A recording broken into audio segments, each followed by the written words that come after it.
Bom dia, pessoal. Eu sou o Rafael Ribas, gerente de marketing da Bematec da Eugin. Muito bem-vindos a mais essa nossa live. Hoje vou passar só alguns recados, primeiramente. Para quem já nos acompanha nas outras lives, já conhece, né? Mas nós vamos bater um papo hoje focado em cima de desenvolvimento de software, software houses. E essa transmissão ela está sendo gravada. Ela posteriormente ela vai ser disponibilizada no YouTube da Academia Bematec Eugin e também na própria Academia Bematec Eugin. No canto direito de vocês tem um menu e ali tem um espaço para que vocês façam perguntas. Ao final desse nosso bate-papo, eu vou abrir e aí vocês podem fazer as perguntas de vocês ali e a gente vai respondendo as perguntas através desse espaço. Bom, primeiramente, queria agradecer ao Marcelo. Marcelo, ele é CEO e fundador da Total RP, um parceiro aí da Bematec e da Eugin. E hoje a gente vai falar aí de todo esse momento, né, que a gente vem atravessando e algumas estratégias, falar sobre transformação digital, questão de desenvolvimento de software, como é que é modelo de negócio. Marcelo, se pudesse apresentar, falar um pouco da Total RP, fica à vontade aí, o público é seu. Bom dia, Rafael. Bom dia a todos os participantes, né? Primeiramente, é uma honra, né, a gente estar aqui com vocês. E eu vou falar novamente. Por quê, né?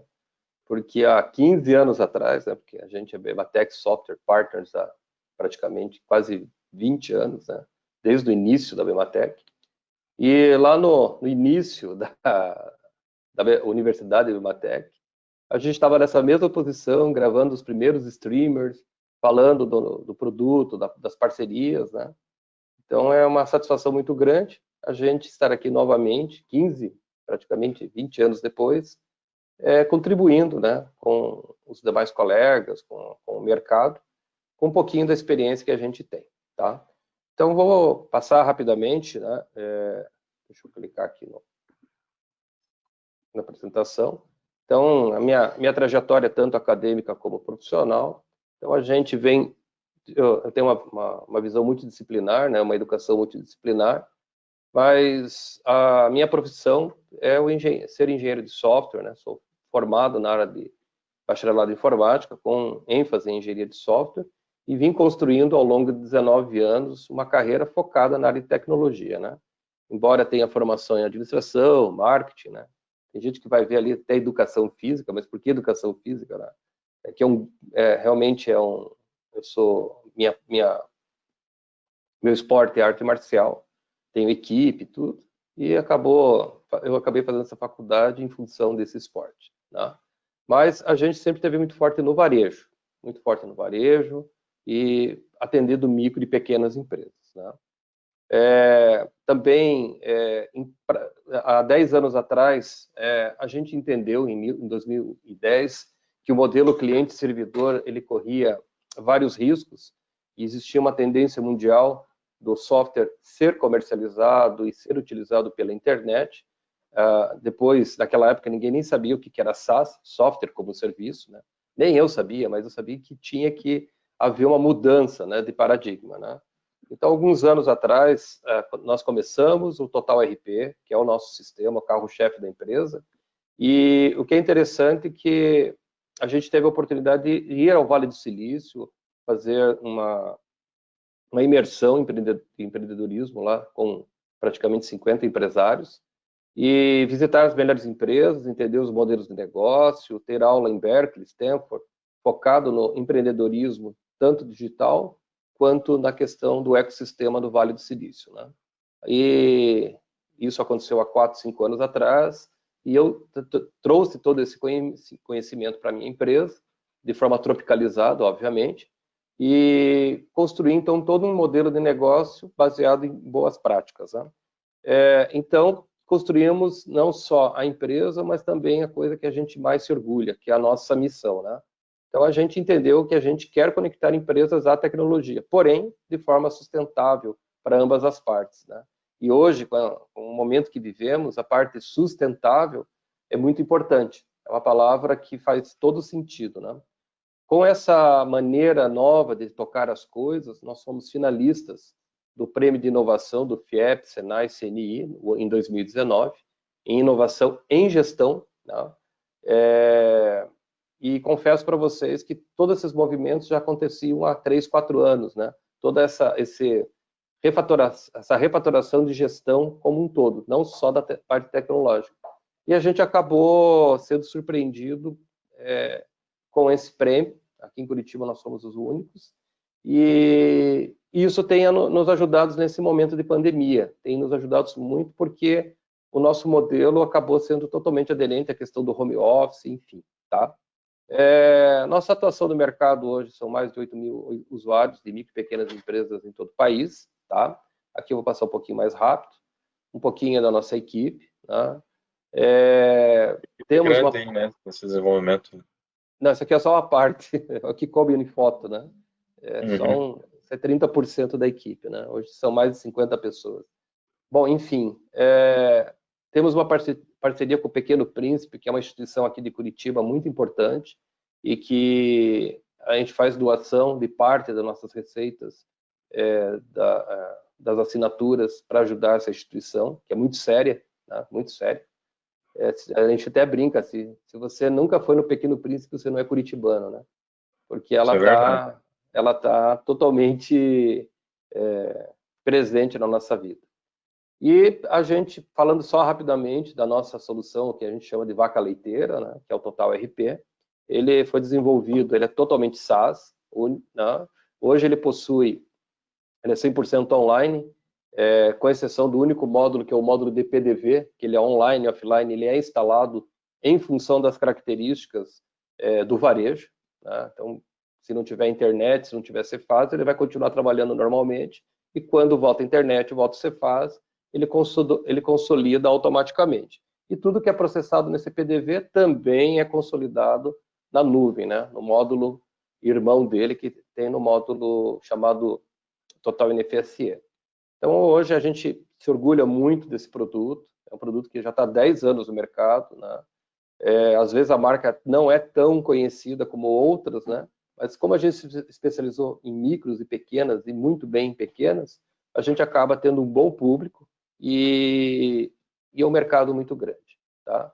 Eu chamo a atenção de 2 características do nosso produto, que ele é multi-empresa, ou seja, aquelas pessoas que têm 5 empresas do Simples vão ter um login só e ainda conseguem visualizar o estoque dessas 5 empresas do Simples e fazer reservas, vender aqui, depois tirar a nota no outro. Então tem todo um processo, tudo legal, obviamente, que a venda, a duplicidade de venda não existe, vende uma parte aqui, vende uma parte lá. Mas o interessante é que as empresas, elas conseguem trabalhar muito bem, né? Principalmente franquias.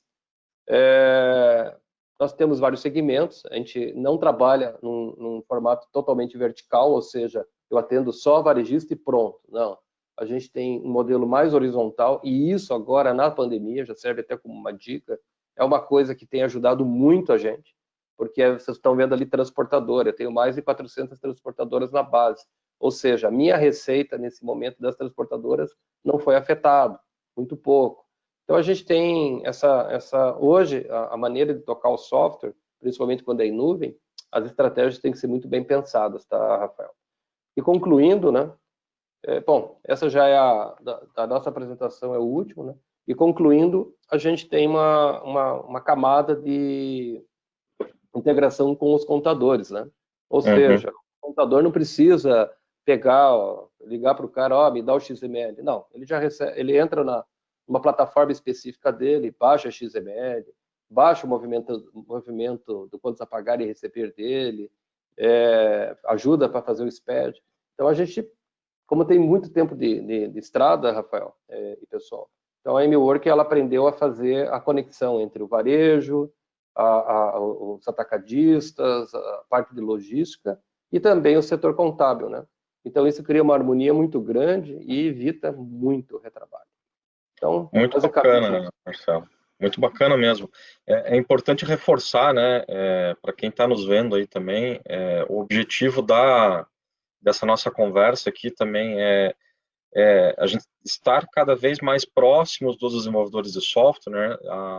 A Bematec hoje e a própria Eugene, a gente tem essa missão clara de aproximação da software house. O desenvolvedor de software é o nosso parceiro, a gente não vai, né, entrar nesse mercado de software, isso é uma coisa do passado, a gente não faz mais parte da TOTOS também, o pessoal muito pergunta isso ainda, né, como é que ficou TOTOS no meio de tudo isso? Não, a Bematec hoje é uma empresa Bematec Hardware, a Eugene hoje ela é a proprietária da Bematec, né, de outubro do ano passado, e essa parceria com as software houses, vocês podem ter certeza que nas próximas semanas, nos próximos meses, a gente vai ter boas novidades aí para essa parceria. E falando um pouquinho dessa nossa parceria com vocês, né, Marcelo, de Sim. tantos anos, desde lá das impressoras matriciais, se passou por muita transformação, né? As impressoras matriciais, depois que viraram impressoras matriciais fiscais, né, MP20, depois virou térmica, MP2000, até que a gente chegou na MP4000, MP4200, agora com transformação onde você tem NFC na grande maioria dos estados, você tem o SAT em São Paulo, você tem o MFE lá no Ceará, você tem NFE nos grandes prestadores, aí NFSE também, né? Como é que você vê, diante do momento que a gente está enfrentando, como é que você encara que o modelo de negócio dos desenvolvedores de software e desse desenvolvimento de software, ele tem que se adequar para esse momento? Realmente, quando a gente, lá há 20 anos atrás, a gente estava trabalhando, por exemplo, o modelo varejo, então a gente tinha poucos fabricantes de hardware, tudo era instalado, você tinha um domínio muito grande sobre o cliente, porque você ia lá e entregava uma solução completa, com gaveta, com leitor, etc., deixava aquilo prontinho para ele, e a tomada de decisão desse nosso cliente de troca era difícil para ele, porque dependendo até onde você atua, que não tem muitos fornecedores, então você tinha um certo conforto em atendimento por esse cliente, uma tranquilidade. Com o passar dos anos, principalmente há 11 anos atrás, eu comecei a ver um movimento diferente disso, e as pessoas queriam consumir produtos de qualquer lugar do país, entendendo-se até produtos vendidos pela própria internet, e depois produtos que rodavam na internet, e a gente acaba vendo que não existe mais como você ter um cliente fiel apenas com a sua solução, apenas com o seu hardware. Então, isso não existe mais. O que existe mesmo é o atendimento. Hoje, o que está fidelizando, o que está fazendo esse cliente ficar com você é o cliente, é o seu atendimento. Nem tanto o seu produto e nem tanto o seu hardware, porque isso tem aos montes sendo vendido pela internet, de todos os fabricantes, de todos os tipos, de todos os locais. Então, a primeira coisa que eu recomendaria é a empresa, a software house, primeiro ela tem que definir o que ela quer da vida. Tá? Então, assim, nós temos hoje 3 camadas muito bem distintas, né? É o software como serviço, plataforma como serviço e o próprio software como serviço. Então, hoje, assim como nós, há 10 anos atrás, tivemos que tomar uma decisão. Tá? Então, a gente descobriu que a gente vai fazer software para uso, que é o ponta de linha. Então, toda a parte de data center, infraestrutura, só para você ter ideia, nem servidor a gente tem dentro da nossa empresa. Eu não tenho um servidor lá de 40 mil reais, 50 mil reais para rodar coisas internas, porque não faz sentido, né? A gente tem toda a nossa infraestrutura na Amazon e com todos os requisitos de segurança, temos uma empresa terceirizada que cuida para nós de toda essa estrutura, são 10 pessoas lá, camada de segurança, camada de infra, camada de SO, então toda essa parte de PaaS e IaaS, eu não quero nem saber. Eu pago uma empresa para cuidar disso. Ah, mas é caro. Caro é relativo. Caro é você ter pessoas fazendo isso na sua empresa e não necessariamente fazendo a entrega que você precisa para a evolução do seu negócio. E a empresa, ela tem atendimento 24 horas por dia, 7 dias por semana, porque é o nosso modelo de negócio. Então, você tem que estar disposto a trabalhar 24 por 7 também, monitorar toda a aplicação, toda a camada IaaS, PaaS tem que ser monitorada 24 por 7 e totalmente com gatilhos autômatos, porque o cliente, você nunca sabe quando vai usar a sua aplicação. Ele nunca sabe quando ele está fazendo isso. Só que agora, pro varejo, existe uma nova tendência, porque antigamente a impressora fiscal, o computador, ainda eles eram instalados no balcão. E hoje o varejo não quer mais isso. O varejo, a gente fez pesquisas recentes, tá? Até o porquê da parceria, a recente parceria nossa com vocês, Bematec e Eugene, porque a gente entendeu que a questão do Open Bank, meios de pagamentos e emissão de documento fiscal, tudo isso tem que ser consolidado em um único dispositivo. Tá?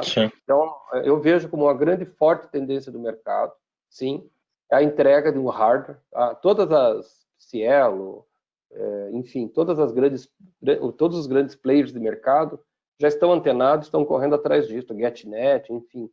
É entregar na ponta do varejista, principalmente quando a gente está falando de micro varejista, que ele mal controla o estoque, que ele mal controla o financeiro, o que ele quer é faturar, tá? Então, e a experiência também de venda dentro das lojas vão mudar. Então, o vendedor, ele passa a não mais ser apenas um vendedor, é o cara que já vende, já cobra, já emite o cupom fiscal, já entrega.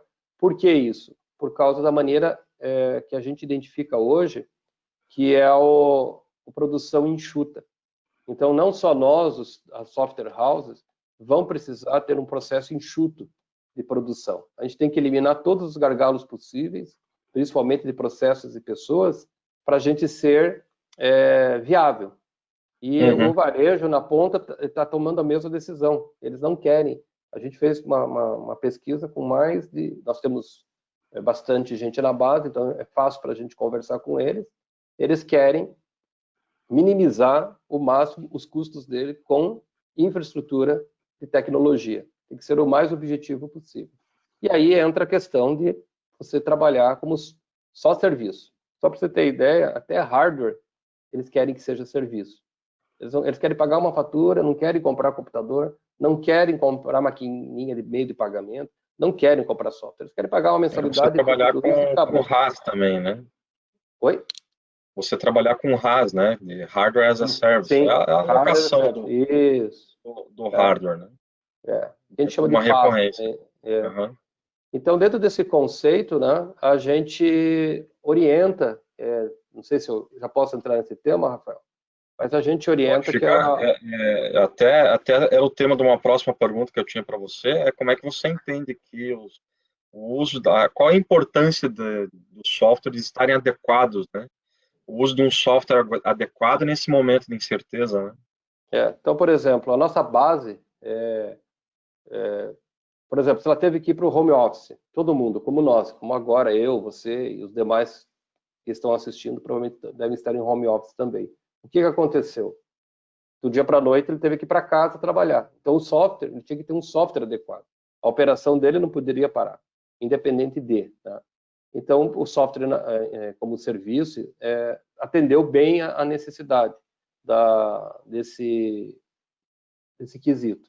Então a gente teve até um aumento de vendas para alguns clientes porque eles precisavam de mais usuários para colocar dentro do home office, precisavam de outras características que o software oferecia.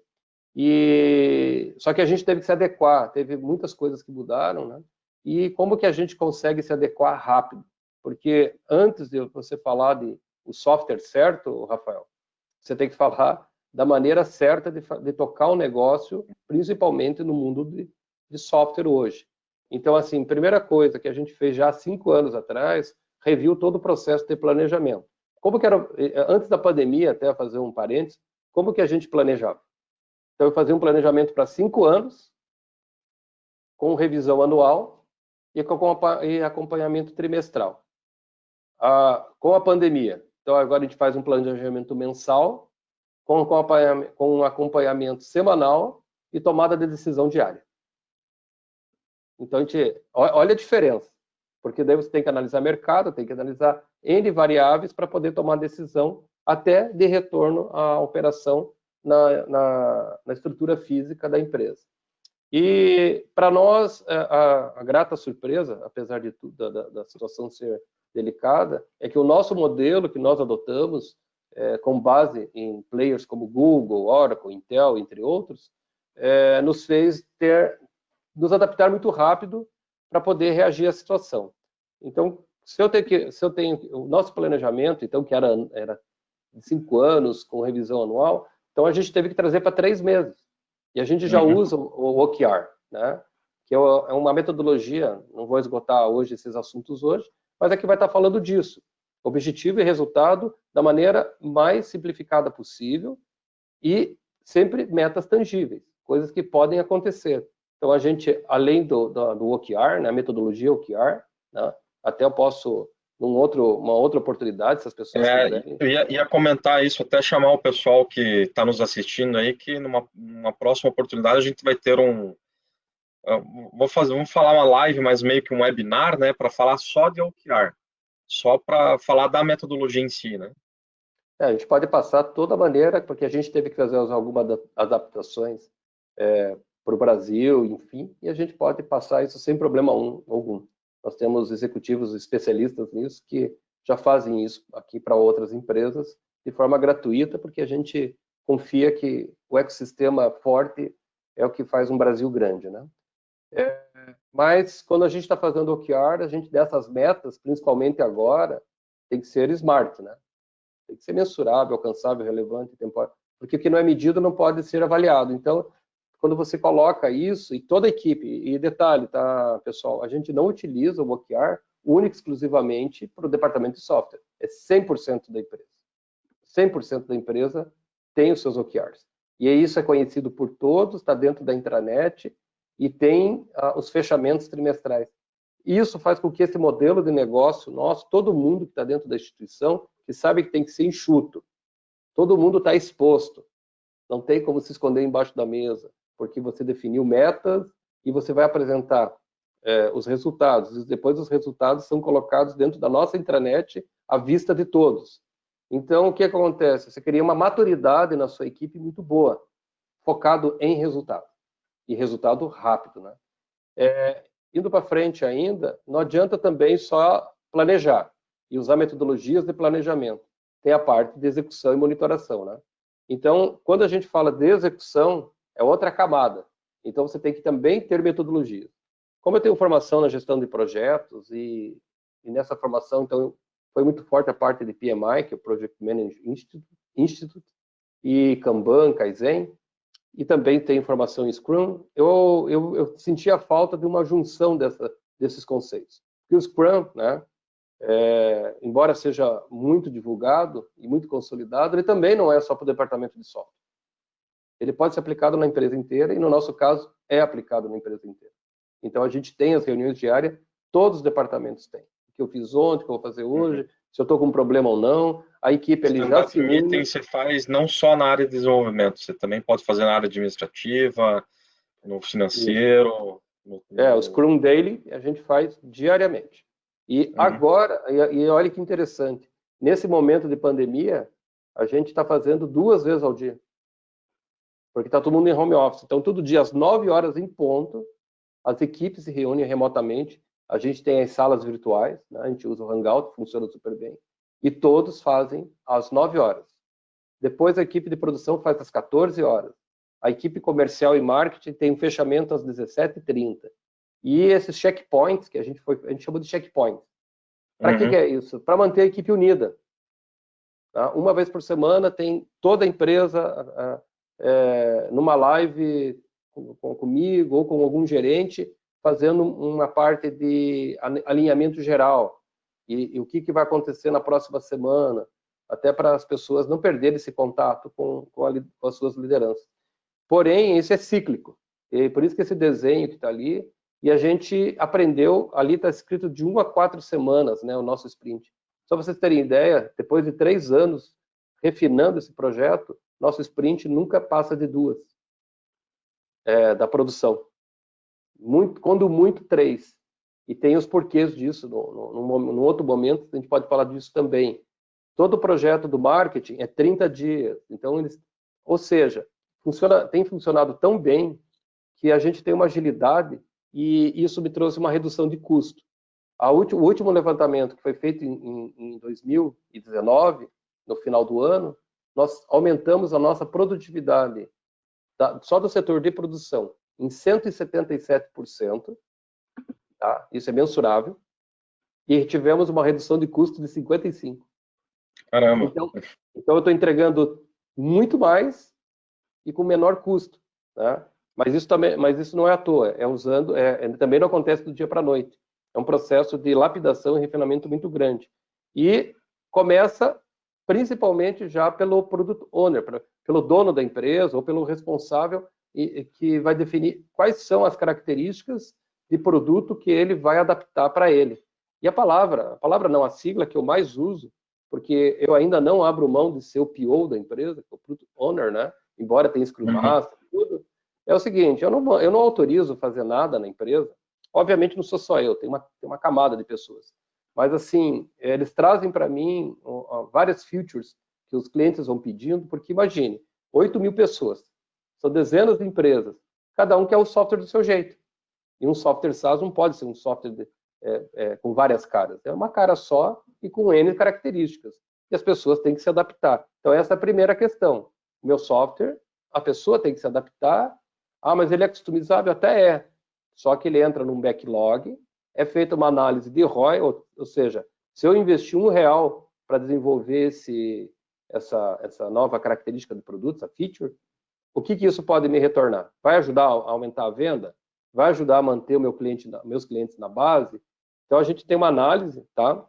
E essa análise faz com que a gente consiga, então, fazer só o que deve ser feito, com muita parcimônia. Vocês estão até vendo o nosso Total Kanban, que é outro produto nosso. Aí vocês estão vendo uma coisa chamada Moscou, que é o must, should, could, would, have, né? Ou seja, tem que ter, deve ter e assim por diante. Então, quando é must, a gente vai fazer. Should, talvez, e assim por diante. E want, não vai fazer. Fica lá numa listinha, de repente vai que muita gente fica pedindo aquilo. Então, quando a gente coloca esses termos, sabe, Rafael? Relevância, prioridade, dificuldade, tempo, retorno, a gente consegue fazer uma análise um pouco mais detalhada do que vai ser produzido, porque esse negócio de vai fazendo, vai entregando, depois vê o que dá, hoje não existe mais. Não dá certo, né? Não dá certo. Não. Só para você ter ideia, a cada 10 produtos lançados no mercado, 7 morrem. 70% de mortalidade de produtos lançados no mercado na área de tecnologia. Tá? Empresas que nascem e somem da noite para o dia. E principalmente se ela é baseada num único produto. Então, mesmo dentro da N-Work, já tivemos vários produtos que acabaram sendo retirados porque a gente não usava essa metodologia. Tá? Enfim, pode perguntar. E bem isso que você está falando, né? Esse planejamento, gerenciamento e esse cálculo do retorno do investimento é importante também, porque senão você começa a querer customizar muito software para atender a algumas demandas dos clientes e você acaba tendo um custo elevado de desenvolvimento e a gente tem que pensar também no pós, né?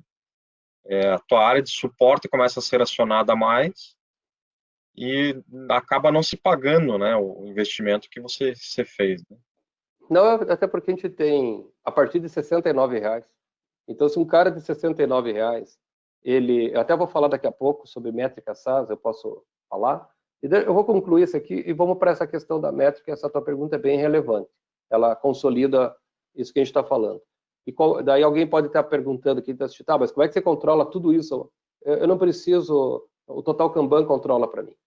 Então, eu tenho esse produto, ele tem métricas muito simplificadas, baseadas em questões do PMI e do Kanban, enfim, e que a gente criou essa nova nossa própria ferramenta, até porque a gente não encontrou no mercado a ferramenta que consolidasse tudo que a gente queria. Tá? Então, a gente, com essa ferramenta, eu tenho métrica, e com essas métricas, daí eu vou ajustando o custo da fábrica. Eu vou entendendo qual é o custo da fábrica. Se eu estou entendendo o custo da fábrica, da hora, fábrica, tudo, eu consigo daí dizer se eu vou fazer, e se eu vou fazer quanto custa, e até para dizer para o cliente quanto que eu vou cobrar dele, porque as nossas customizações são cobradas. Se o cliente quer alguma coisa, eu cobro dele, nem que seja o custo, tá? Mas até para eu passar isso para ele, tem que ter ROI. Indo na linha do que você perguntou, é importante entender que no modelo, que eu chamo de modelo SaaS, mas na minha opinião não é SaaS, né? É o modelo de qualquer empresa, e principalmente as de software, né? Nós temos 3 pilares básicos, sabe, pessoal? Primeiro, a aquisição de cliente, óbvio, tá? Só que a aquisição de cliente, ela tem um custo, né? Da parte de marketing comercial, eu tenho que trazer esse cara para dentro da base. O segundo custo que eu tenho é de manutenção, e daqui a pouco eu vou explicar por quê, que é a retenção desse cliente na minha base. Terceiro e último é monetização, ou seja, eu já tenho um cliente e quero continuar crescendo financeiramente nesse cliente. Hoje ele paga 69, trago ele para a base, mas amanhã eu vou ter um pós-venda tentando vender mais alguma coisa, aumentar esse ticket para 99, enfim, até onde for possível. E como é que funciona isso, né? Então, a gente tem a questão das métricas. E essas métricas, Rafael, elas são muito focadas nessa questão do custo de aquisição de cliente, que é o primeiro pilar. Tá? Então, o CAC são todos os investimentos que você faz em marketing comercial. Tá?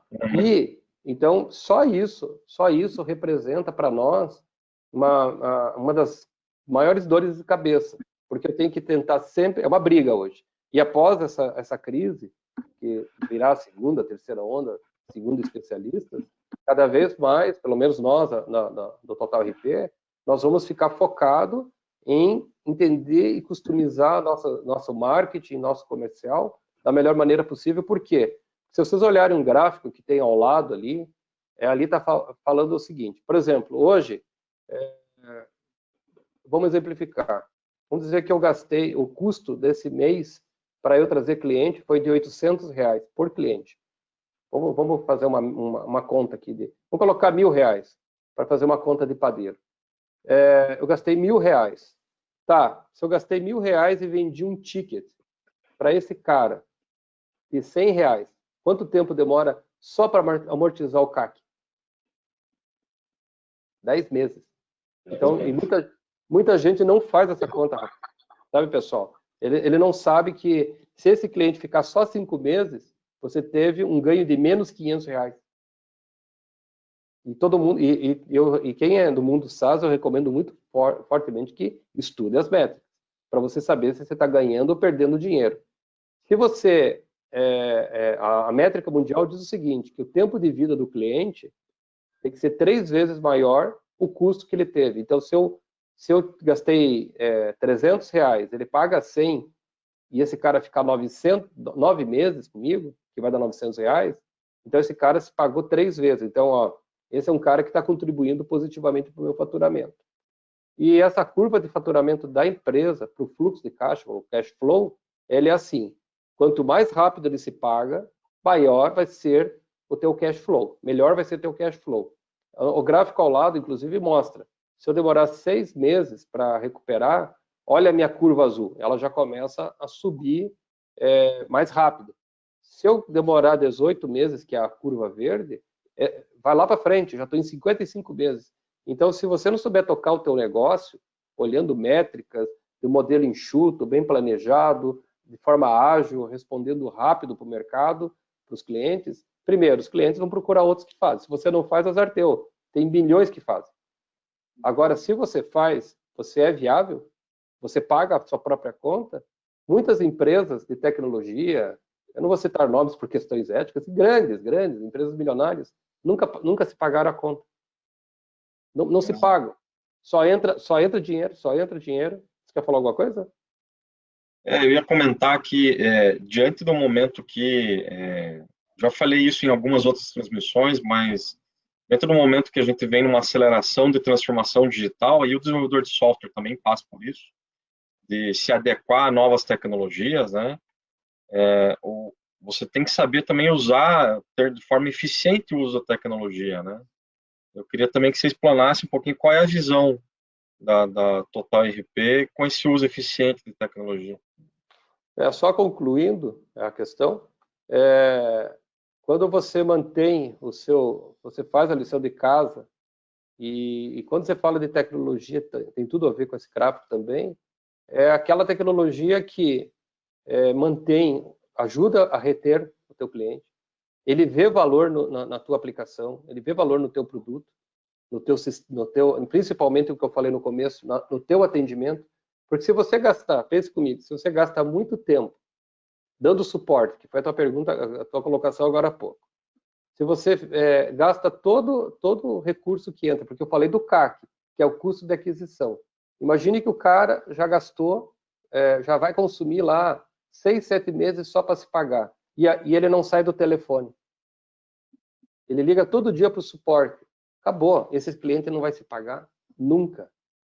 Tá? Então, a escolha tecnológica, tá? A maneira com que você vai trabalhar, é uma das decisões mais difíceis do nosso setor de desenvolvimento hoje, mas ela tem que ser feita.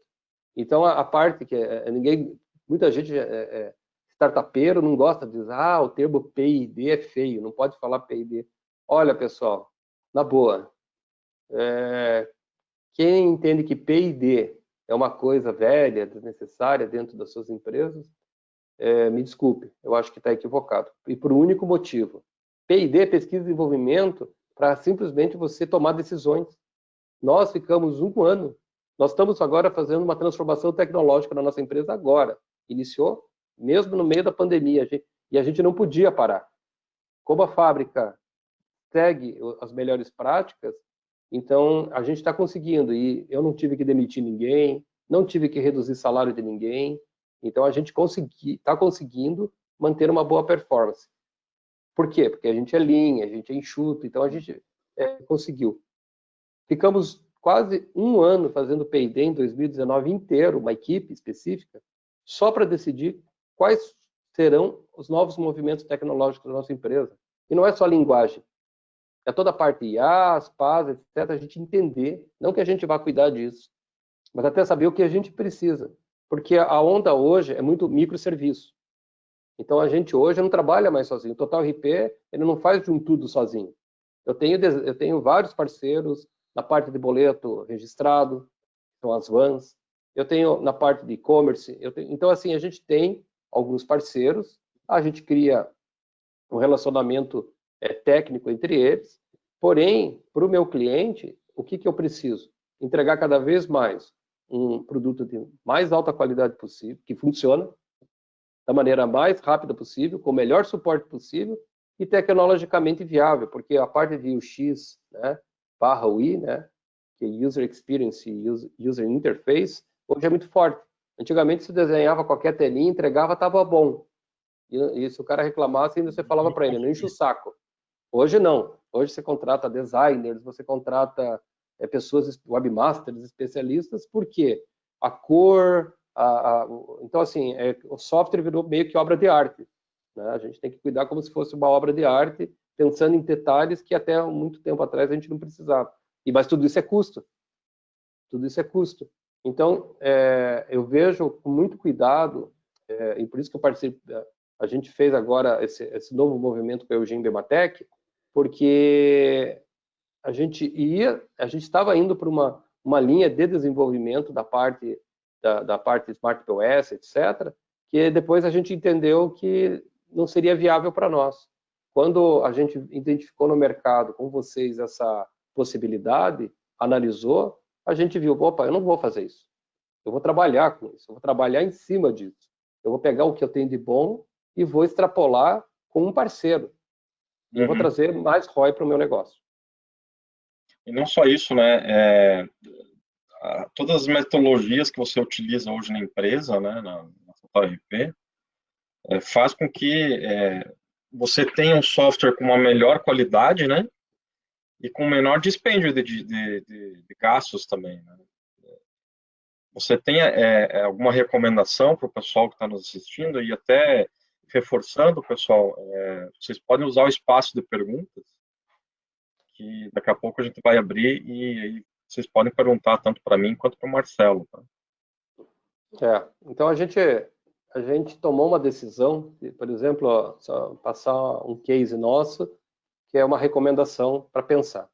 Quando vocês forem ter parceiros, tá? Isso já, infelizmente, eu aprendi da pior maneira possível, tenha parceiros bons.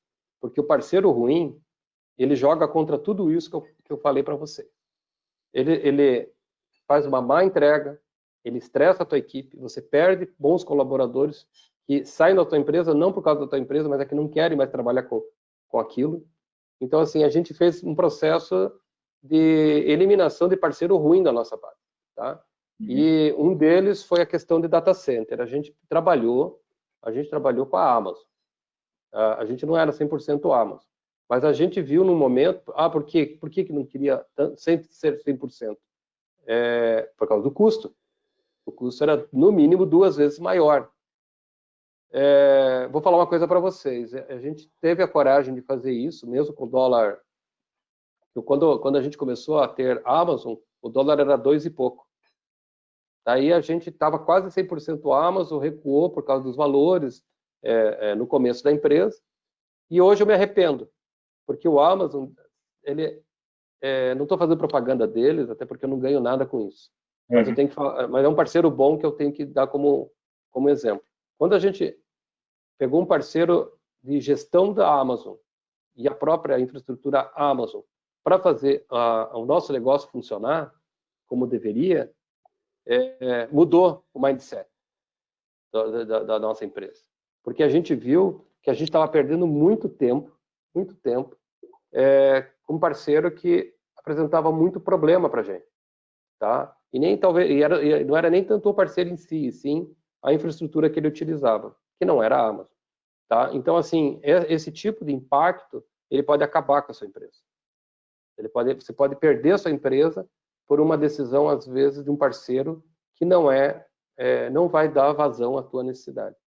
Então, uma das dicas que eu dou é: parceiro tecnológico, investigue, corra atrás, veja quem são os clientes, quem usa. Quando a gente fala de Amazon é muito fácil, né? Porque metade do mundo usa. Mas não é só o data center Amazon. Daí tem os integradores da Amazon, que são as pessoas que vão cuidar da Amazon para você. A não ser que você queira internalizar esse custo para sua empresa. Mas, enfim, essa é uma das dicas que eu dou. E a questão do Bematec e Eugin também. Né? Empresas consolidadas de mercado, que já temos um relacionamento de muito tempo, e que a gente está apostando novamente justamente pelo fato de poder ir para o mercado com a segurança de empresas que sabem o que estão fazendo. Perfeito. Diante de tudo isso, né, Marcelo, acredito que quando a gente fala de parceria mesmo, se você até quiser colocar como é que você trabalha as suas parcerias aí no varejo mesmo, né? A gente, da mesma forma que a gente parceriza para ter vans, etc., porque todo mundo não pode, uma empresa não pode querer fazer tudo nesse mundo mais como ele é. Então a gente parcerizou. E a gente é muito procurado por empresas que tem o sistema cliente-servidor e quer migrar para a nuvem, mas ele sabe que é muito caro fazer essa migração. Quando a gente pega um software de gestão e vai para a nuvem, a gente não está falando de 5 mil, 10 mil, a gente está falando de 2, 3 milhões para cima. Então, não é uma brincadeira que a gente decide do dia para a noite. Então, a gente é procurado por muitas software houses que elas não querem mais continuar com o seu produto, mas não querem perder sua carteira de clientes. Então, a gente respeita muito isso e ele se torna um revendedor. Então, ele tem comissão recorrente ad eterno, conforme as cláusulas que a gente tem no contrato. Ele vai continuar com a carteira dele, ele é o representante local, é ele que é visto pelo cliente dele. Então, a gente tem essa parceria muito forte com esses representantes. Tem contadores, tem outras empresas que só revendem tecnologia também, mas eu queria, nesse caso aqui, reforçar muito com a software house. Então, aquela software house que tem interesse e não quero desenvolver, eu quero pegar uma ferramenta pronta, consolidada de mercado e ganhar dinheiro com isso. Ótimo. Total RP tem isso, ela já há muitos anos, inclusive, né? Embora tenha os indicadores de negócio, pessoas que indicam clientes ou ganham um brinde ou uma comissão específica, né?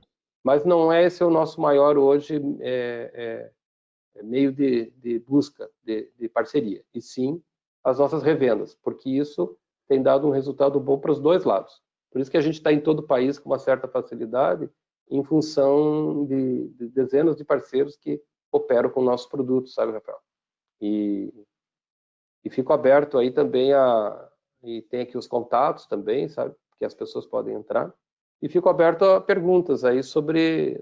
Eu queria pegar esse gancho. O Eduardo Domingues fez uma pergunta. Obrigado pela participação aí, Eduardo. Ele está perguntando assim, como os softwares vão ajudar os varejistas no mundo pós-pandemia? Qual Bom, que é a tua opinião sobre isso? em primeiro lugar, né, todo mundo tá, a gente que também tem, a gente fala assim, tem muito e-commerce, né? Mas o e-commerce não necessariamente resolve todos os problemas, né? Ele resolve agora, parte. As pessoas, o Eduardo que perguntou, né? Isso. Sabe, Eduardo, essa é a minha visão, tá? Não estou dizendo que não sou um oráculo, mas vou falar a minha visão para você.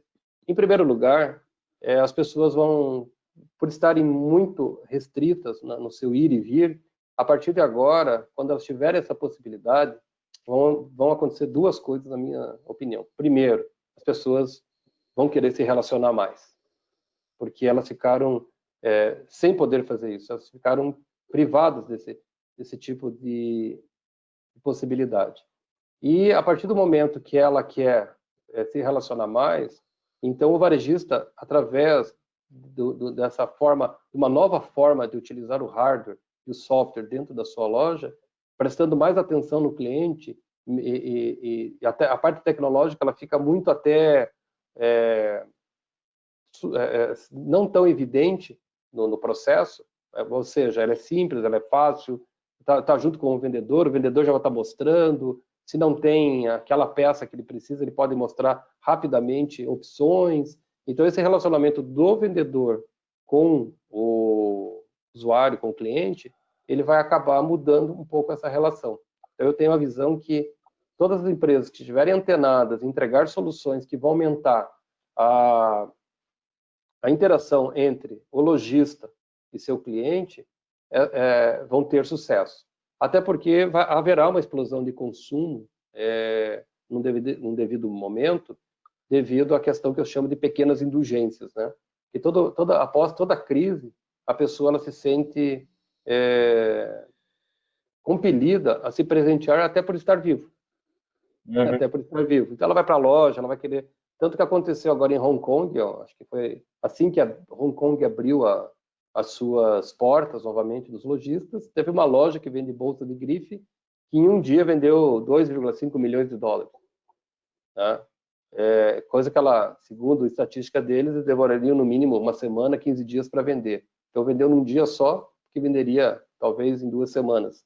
Então a gente sabe que isso vai acontecer, até porque é uma questão histórica, porém, não vejo como o software e o hardware podem não ficar sensível a esse tipo de mudança. Então, com o Smart POS, Tablet POS, uma maneira... quando eu estive no Vale do Silício, fui uma empresa que já estava bem à frente em relação a esse tipo de relação com o usuário, e lá, o CEO, na época, em Mountain View, me explicou que lá já era assim. Essa relação do vendedor, do dono da loja com o usuário já tinha mudado. E existindo até o autoconsumo. Então, essas plataformas onde a pessoa entra na loja, ela mesma já escolhe, principalmente na área alimentícia. Tá? Porque lá, você escolhe, você já paga. Né? A gente vê isso aqui em Curitiba, tem o Madeiro que fez isso e funcionou super bem. Então, esse tipo de relação, ele já começou, e eu tenho certeza que pós-pandemia, ele vai se acentuar um pouco mais. Não, perfeito. Obrigado pela resposta aí, Marcelo. O Elton Rogério, obrigado pela participação, está fazendo um questionamento. Ele está falando o seguinte, o cliente também é um parceiro. Como vocês descartam mal parceiro-cliente que por não aceitar treinamento da equipe ou não investir em uma mínima infraestrutura, se torna um marketing negativo? Isso, excelente pergunta. Excelente pergunta.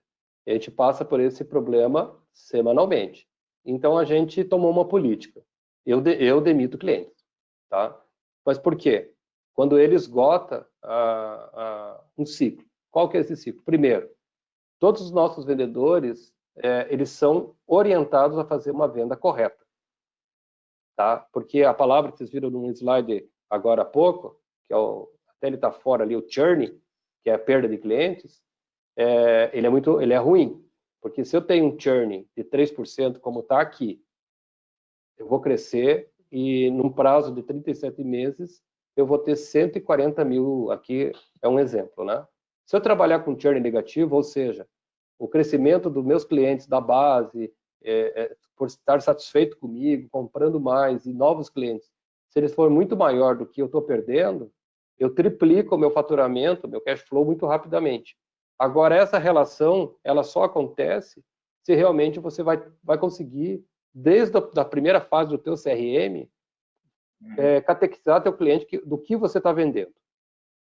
E que realmente ele precisa de treinamento, sim, e tem regras para isso, nós temos regras para isso, que ele precisa de treinamento, sim. Ele assina um termo, nós ainda mandamos, embora a assinatura seja digital, mas ele assina um pedido com todas as regras. Quando ele compra, inclusive regras de fidelidade, regras de treinamento. E se esse cliente, mesmo você fazendo a venda correta, nós temos uma coisa, Evandro, né? O nome? Elton. Elton, perdão, Elton. Nós temos uma equipe chamada CS, que é o Customer Success, que é responsável pelo sucesso do cliente. Então, quando você já começa a conversa de forma honesta, porque se você vai vender só por vender e deixa pontas soltas na hora da venda, não deixa isso muito claro, isso vai custar caro para você lá no CS. O cara vai trazer um monte de coisa. Isso acontece, tá? A gente faz todo o processo e assim mesmo. Eu tenho um caso que aconteceu essa semana. Semana passada. O cara comprou no Recupera Brasil, que era uma promoção. Olha o que era a promoção. Você paga a primeira em em maio, e a próxima em janeiro de 2021 só. O cara ia ficar 7 meses sem pagar. E o vendedor mostrou tudo para ele, explicou tudo para ele, fez todo o processo, porque a gente tem métrica, a gente usa o Zorro CRM, onde tem todo o acompanhamento, inclusive do que ele falou com o cliente, a ligação, tal. E chegou lá, mesmo assim, o cliente, na hora do CS, para fazer a implantação, ele chegou lá e falou: não, mas eu queria mais isso, eu queria mais isso, eu queria mais aquilo. Não, senhor, o nosso software é assim, foi explicado para o senhor teve 2 apresentações, tá registrado aqui. Aqui eu ouvi sua ligação, eu vi que o senhor estava de acordo, tal. Ah, mas se não tiver isso, e se vocês não fizerem uma semana para mim, eu tô fora. Daí nós falamos: então o senhor está fora. Só que o senhor tem agora, só que o senhor tem um prazo de 24 meses de contrato e vai pagar uma multa de 30% sobre o que falta. E a gente, só que, como eu falei, nós não deixamos pontas soltas no começo, tá, Rafael? A gente não deixa a ponta solta. Se você deixar a ponta solta, depois a tratativa desse cliente, ele é difícil e ele pode ir para judicialização. Então a gente evita já no começo para poder, mas responder de uma forma mais objetiva. Se tiver que demitir o cliente, você demite? Sim. Até para não gerar, como o Elcio estava colocando, né, não se tornar um marketing negativo, né? Até saiu uma reportagem ontem estava falando da Amazon, né, o Jeff Bezos aí, dizendo que sim, ele também demite clientes por fazerem mal para a empresa, né, tomarem recursos da empresa. Eu acho que isso é uma prática que não pode ser descartada quando ele está onerando a empresa e não está trazendo receita, né?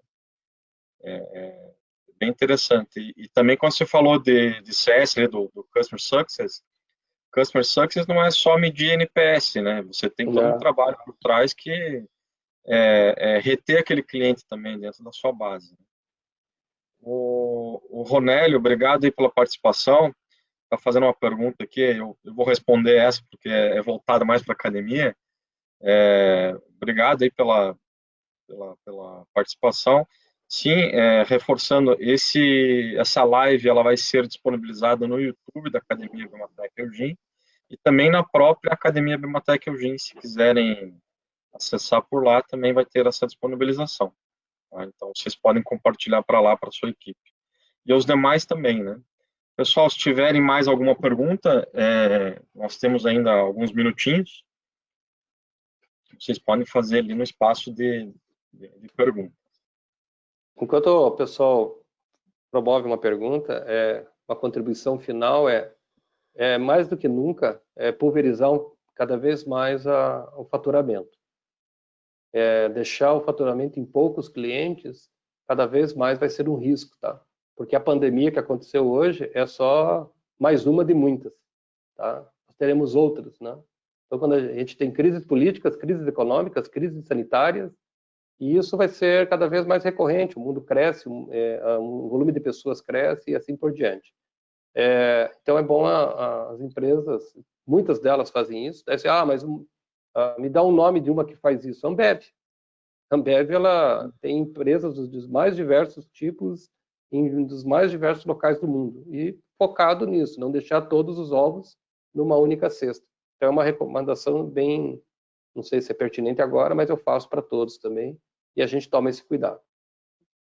Não, faz todo sentido, né? Não botar todos os ovos numa única cesta, né? Então, você pulverizar realmente a sua receita para que você possa, diante de uma crise, seja uma crise sanitária, uma crise econômica, política, o que seja, você ter um próprio fluxo de caixa saudável para poder passar, né, por esse período, né? Até porque você demitir um cara que paga 100 por mês é uma coisa, agora demitir um cara que paga 10 mil por mês, daí é outra coisa. Então, é mais nesse sentido. O pessoal perdeu um pouquinho da timidez aqui, começou a fazer pergunta, tá? Fica à O vontade. Reinaldo Silva, obrigado pela participação aí. Ele está perguntando qual o método de vendas da Total, como é o marketing para atingir sem a necessidade de visitas locais. O nosso modelo o Field Sales, que é a venda local, no local, é a metodologia mais cara que existe. A gente tem o inbound, o outbound e o Field Sales, tá? Então, dentro da metodologia, são várias que a gente já adotou e já estudou, receita previsível, do Aaron Ross, né, da academia que existe no Brasil, os executivos fizeram. Então, assim, a gente criou, como nosso software é em nuvem, então toda apresentação nossa é remota. Nós não vamos no cliente. Se eu tiver que ir no cliente, essa conta já não se paga. Essa conta já não se paga. Então, como a gente tem uma plataforma chamada Zorro, tá? Zorro CRM, a gente tem a plataforma Zorro One. Lá a gente conseguiu, também não ganho nada com a Zorro, tá? Mas felizmente eu posso contribuir, né, Rafael, com as boas práticas, né? E não tenho nenhum problema de dizer para um colega que pode ser até um concorrente, porque no nosso mundo não existe concorrente, é mar azul, né? Nós somos complementares. A concorrência para mim, inclusive, é muito saudável. Tira a gente da zona do conforto. E tirar da zona do conforto, então a gente foi para o Zorro do CRM e ele me permite, então, eu fazer com qualidade o atendimento ponta a ponta ao cliente. Tá? Apresentação remota, com gravação, tudo linkado com o Helpdesk e com o CS. Então, a gente mostra para o cliente e diz assim, cliente, é uma relação custo-benefício. Então, eu tenho um software que custa, vamos pegar um pacote nosso de promocionais, R$99. Para eu poder vender por R$99, eu não posso ir à sua empresa. E a gente tem módulo indústria, sabe? E muitas da indústria dizem, não, tem que vir aqui. Se não vir aqui, eu não quero. Qual que é a nossa resposta? Então, obrigado, senhor, próximo. Então, a gente trabalha o inbound muito forte para encher o nosso funil. Esse funil tem uma camada outbound também, de e-mail marketing, etc. Então, a gente trabalha para encher esse funil, porque ao longo desse afunilamento, infelizmente, além dos clientes que não dão fit, vão ter os clientes que, embora deem fit, mas o modelo de relacionamento com eles, que é o visitar, ir pessoalmente, não é nosso modelo de negócio. Então, a gente também desqualifica esse cara. E vai ficando com aqueles caras que dão fit, que querem exatamente o que a gente quer e que já aceitam o nosso modelo de negócio. Porque se o cara começar a bater muito de frente, e a gente já visitou muito cliente, a gente já foi lá, incrível que pareça, esses foram os que deram mais problema, que já não estão mais na base, que a gente demitiu mesmo, ou saíram por conta própria, porque eles acabam criando problemas desnecessários. Ah, mas no varejo eu tenho que entregar o equipamento. No nosso caso, a gente tem parceiro, nós temos revendas. Essas revendas atendem na ponta, dão suporte, embora a gente dê o suporte, remoto totalmente, mas tem que fazer entrega de equipamento. Para falar a verdade para vocês, nem isso a gente faz. Quando o cliente não é de uma revenda, ele quer do novo. A gente diz, olha, vá lá e compre tal impressorinha da Mematec, tal leitor, tal isso, compre, pegue um parceiro de hardware, instale. Então, eu não me envolvo com essa camada nunca. Tá? Eu não me envolvo com essa camada nunca, até para poder criar uma fronteira, e o cliente entende, tá, pessoal? Mas você tem que falar a verdade para ele, seja claro. Perfeito, excelente resposta aí. Espero que tenha respondido a pergunta aí Se não responder, avisa. do Reinaldo. O Alexandre Silva também, obrigado pela participação, está fazendo uma pergunta referente a qual um percentual de receita bacana para se investir em infra, na melhoria de serviços para os clientes. Não sei se tem um número exato, né? Mas desculpa, eu não entendi a pergunta. Qual um percentual da receita para se investir em infra, na melhoria de serviços para os clientes? Qual que é a tua recomendação, se você tem uma base que você segue, né, de investimento? Se eu entendi a pergunta, é quanto eu acho que o cliente deveria investir em infra, em tecnológica, para ser Na importante. verdade, eu acredito que o Alexandre seja alguma revenda ou algum desenvolvedor de software, né? E ele está perguntando se tem alguma base que você segue da tua receita que você investe em infra, né? A parte da minha receita que eu invisto em infra, é isso? Desculpa, não está claro essa pergunta para mim. Qual é o percentual da tua receita que você investe em infra para fornecer um serviço melhor para os clientes? Tá. Hoje a gente tem um percentual de 100% do nosso faturamento. Nós temos sempre 10% que são dentro do orçamento. A gente tem orçamento, a gente trabalha com orçamento, mas pelo menos 10% da nossa receita mensal é destinada à melhoria contínua de processos para entrega para cliente. E isso não é só infra, não é só data center, não. Nós estamos falando, inclusive, de treinamento dos colaboradores. A gente paga especialização, a gente paga curso, a gente tem a Lura gratuito para todos os colaboradores, tá? Então, a gente tem esses cursos online, a gente destina não só dinheiro, mas tempo. Todos eles têm dentro do nosso modelo de TCS, que é cargos e salários, né? Programa de cargos e salários,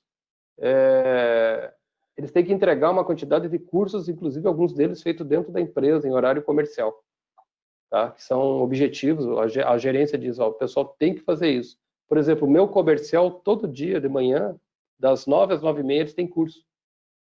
Tem um gerente que dá curso de segunda a sexta.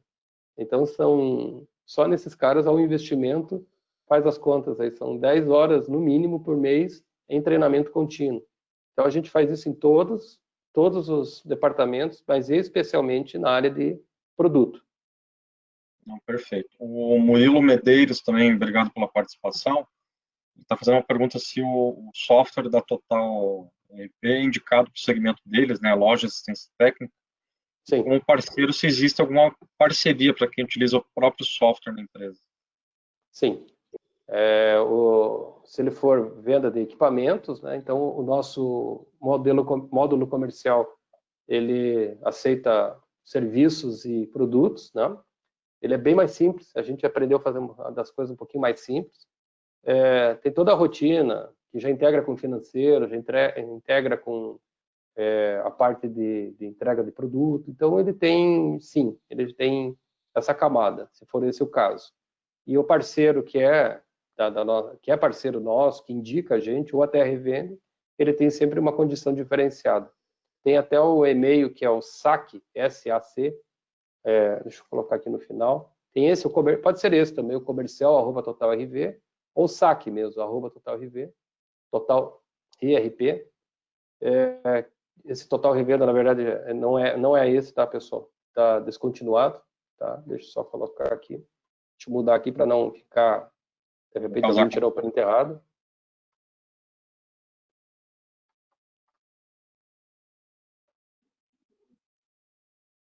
Isso.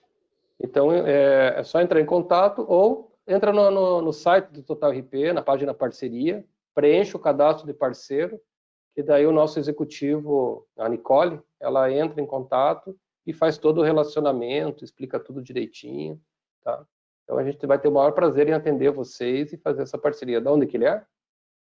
Ele não fala de onde, não falou o nome da empresa também. Tá. Mas depois a gente tem o contato também, a gente compartilha contigo para ser feito contato.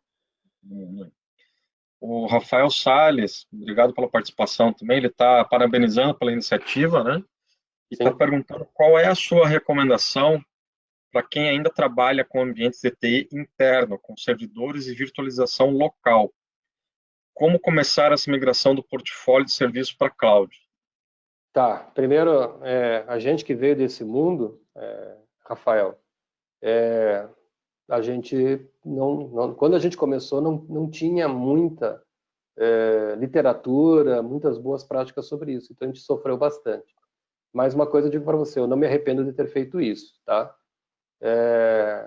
Eu acho que se a sua empresa for uma empresa de software e você já tem um produto muito consolidado, que atende um segmento muito consolidado, você pode entrar em contato comigo, explicar melhor o teu caso e eu vou te dar todas as diretrizes de como fazer isso da maneira com menor dor possível.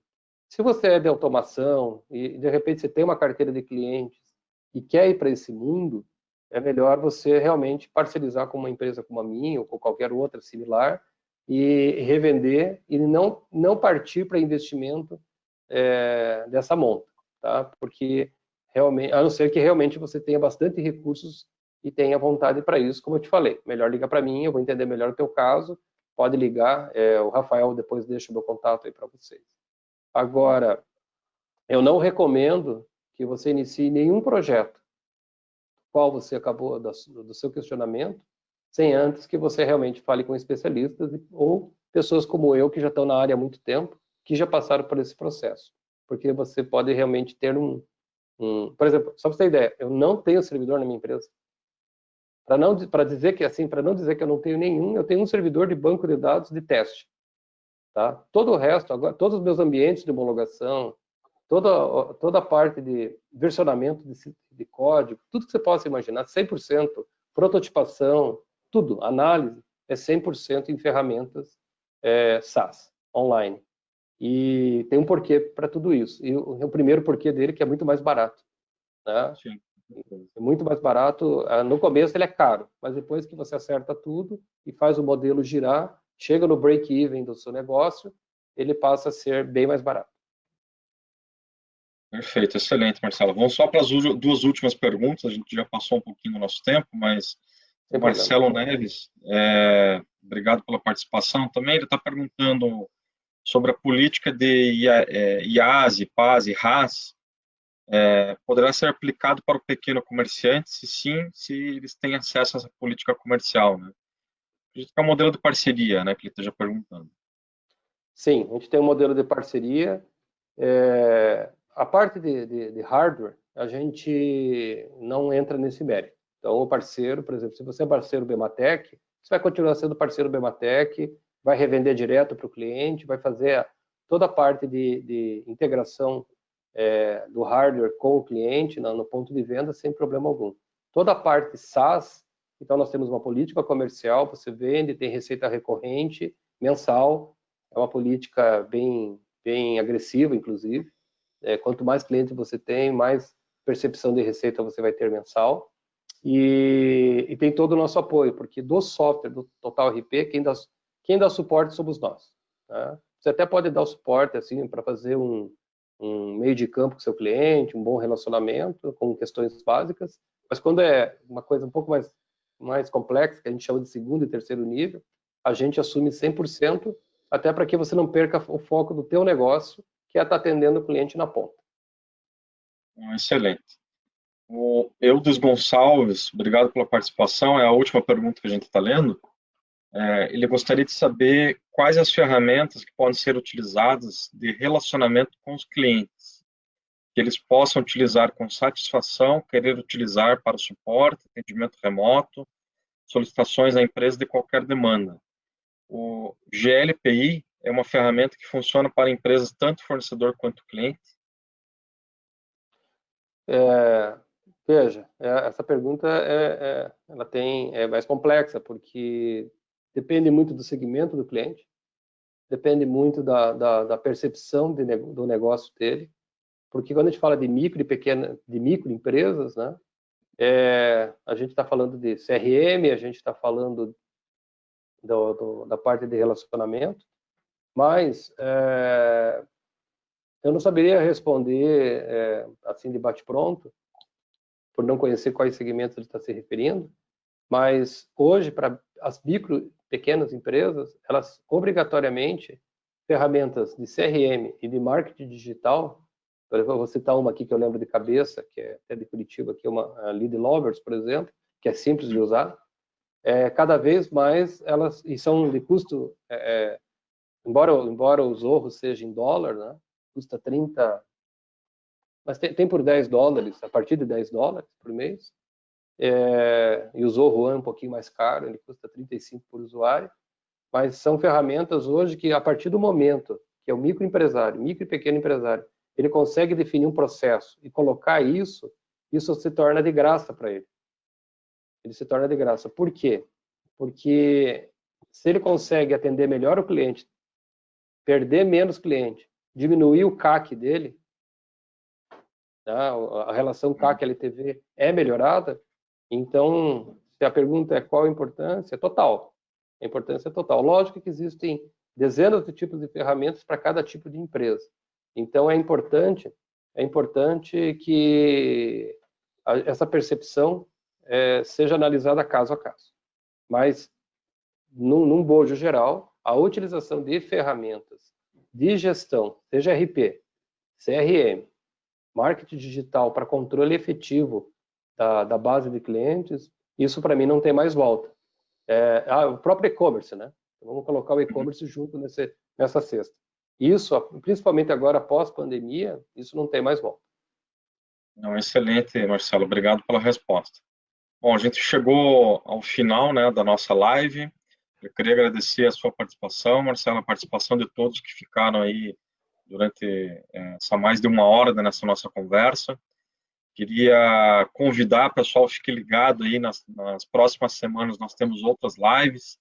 Semana que vem nós temos uma live para falar de recursos humanos, com uma especialista de recursos humanos. Nas outras semanas temos aí para falar de marketing digital. Temos mais lives para falar com os desenvolvedores de software também.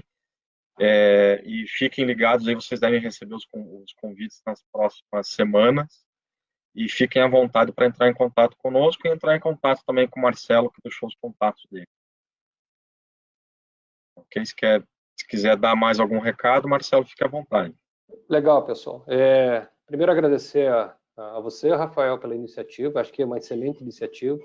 Acho que todas as empresas, nós também estamos fazendo isso, nessa questão de ajudar a todos a passar por esse momento complexo e difícil, né, que nós estamos passando.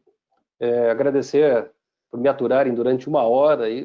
Eu adoraria falar detalhadamente de cada questão e contribuir um pouco mais. A gente não tem problema com isso. Tá? Eu sempre digo que quando a gente ensina, na verdade, a gente mais aprende do que ensina. E fico à disposição para qualquer um que assistiu, querer entender mais, falar mais sobre isso. Tá? Então, vocês vão falar com a Nicole, né? tem esse número aqui também nos celulares. O fixo, na verdade, não vai atender, porque nós não estamos lá, tá, pessoal? Então, no nosso site tem todos os dezenas de celulares que vocês vão poder falar conosco, ou pelo próprio e-mail, e a gente vai arranjar um horário, nem que a gente faça mais uma live, né, Rafael? E trabalha para apoiar todos vocês. E muita força, pessoal. Nós vamos... a crise vai passar, e nós vamos sair todos mais fortalecidos, né? Porque, antes de tudo, nós somos brasileiros, e o brasileiro, ele é um povo determinado. E é foco, determinação e persistência, não tem o que fazer. A gente tem que vencer isso. Obrigado, Rafael. Perfeito. Obrigado. Até logo, pessoal. Uma boa semana para todos.